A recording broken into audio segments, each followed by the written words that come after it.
Hello बच्चों, let's see this question. The final product of complete oxidation of hydrocarbon is option A acid, option B dihydric alcohol, option C aldehyde and option D H2O plus CO2।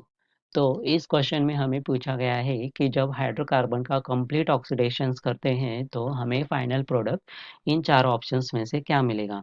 तो इस question के लिए हमारा की concept होगा की concept that is oxidation of oxidation of hydrocarbons oxidation of hydrocarbons। अब oxidation of hydrocarbons को समझने के लिए हमें जनरली फर्स्ट हाइड्रोकार्बन्स क्या होते हैं और ऑक्सीडेशंस क्या होते हैं ये समझना होगा। तो यहाँ पे अगर हम हाइड्रोकार्बन्स की बात करें तो हाइड्रोकार्बन्स ये एक ऑर्गेनिक कंपाउंड्स होते हैं जो सिर्फ कार्बन्स एंड हाइड्रोजन से बनते हैं, मिलकर बनते हैं। तो हाइड्रोकार्बन्स के जनरली दो टाइप्स के होते हैं। फर्स्ट इज एलिफेटिक एलिफेटिक मतलब ये स्ट्रेट चेन और ब्रांच एलिफेटिक हाइड्रोकार्बन्स होते हैं। मतलब यहाँ पे single bond carbon carbon bond होता है। And second is the aromatic aromatic hydrocarbons मतलब ये जनरली रिंग स्ट्रक्चर के होते हैं जिनमें कार्बन कार्बन डबल बॉन्ड ये एंड सिंगल बॉन्ड कंटिन्यूअसली होता है। तो ये हमारे क्या हुए एरोमेटिक हाइड्रोकार्बन्स। एंड अगर हम ऑक्सीडेशंस की बात करें तो ऑक्सीडेशंस ये एक केमिकल रिएक्शन है जिसमें एक सब्सटेंस ऑक्सीजन के साथ रिएक्ट होता है। मतलब यहाँ पे अपना इलेक्ट्रॉन लूज करता है। मतलब ऑक्सीडेशन प्रोसेस को अगर हम देखें तो यह क्या करता है लॉस ऑफ इलेक्ट्रॉन्स। एंड अगर हम सिंपलेस्ट वे में बताएं तो ऑक्सीडेशंस का मतलब है ऑक्सीडेंट की एडिशन ऑफ ऑक्सीजन या फिर removal of hydrogen removal of hydrogen. Okay.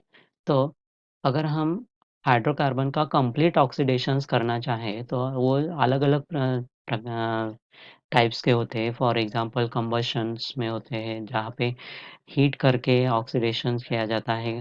Control oxidations होता है जहाँ पे कुछ कंडीशंस कंट्रोल में कर कर ऑक्सीडेशन प्रोसेस कैरिड आउट की जाती हैं। या फिर कैटालिटिक ऑक्सीडेशंस किया जाता है। मतलब by using some catalyst alkanes का ऑक्सीडेशन हाइड्रोकार्बन का ऑक्सीडेशन किया जाता है।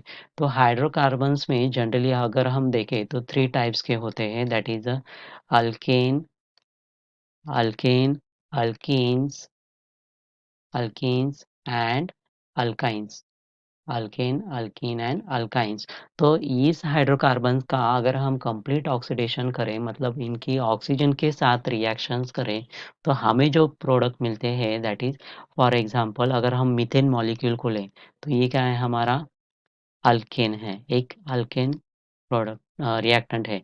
अगर हम इसकी रिएक्शंस ऑक्सीजन के साथ करें मतलब एडिशन ऑफ ऑक्सीजन करें तो हमें जो मिलेगा that is CO2 plus H2O CO2 plus H2O। तो अगर हम रिएक्शंस को बैलेंस करें तो यहाँ पे दो O2 प्लस 2H2O मॉलिक्यूल्स हमें मिलेंगे। तो ये इस रिएक्शंस में हमें प्रोडक्ट क्या मिल रहा है that is carbon dioxide and water molecules. Okay. ये हो गया हमारी अल्केन के साथ रिएक्शन। अगर हम सेकंड एग्जांपल ले दैट इज अल्कीन के साथ रिएक्शंस अगर हम देखें तो सी अल्कीन का एग्जांपल है दैट इज CH2 मतलब ये क्या है हमारा इथेन मॉलिक्यूल है इथेन मॉलिक्यूल। अगर हम इसकी रिएक्शन ऑक्सीजन के साथ करें तो यहाँ पे एडिशन ऑफ ऑक्सीजन करें तो यहाँ पे हमें प्रोडक्ट अगेन मिलेगा that is carbon dioxide and H2O। Okay. And reaction को बैलेंस अगर हम करें तो यहाँ पे 3O2 2CO2 एंड 2H2O। तो ये भी क्या है हमारी ऑक्सीडेशन ऑफ हाइड्रोकार्बन्स का एग्जांपल्स हो सकते हैं। तो यहाँ पे हम अगर दोनों रिएक्शंस में देखें तो हमें यहाँ पे ऑक्सीजन के साथ रिएक्ट करने के बाद मतलब ऑक्सीडेशन ऑफ हाइड्रोकार्बन्स करने के बाद हमें दोनों ही रिएक्शंस में that is carbon dioxide and water molecule as a product मिल रहे हैं। तो हमारे ऑप्शंस में अगर हम देखें तो ऑप्शन डी क्या हुआ हमारा करेक्ट आंसर होगा that is final product of complete oxidation of hydrocarbon is the water and carbon dioxide. So our final answer is option D. I hope you understand it well. Best of luck.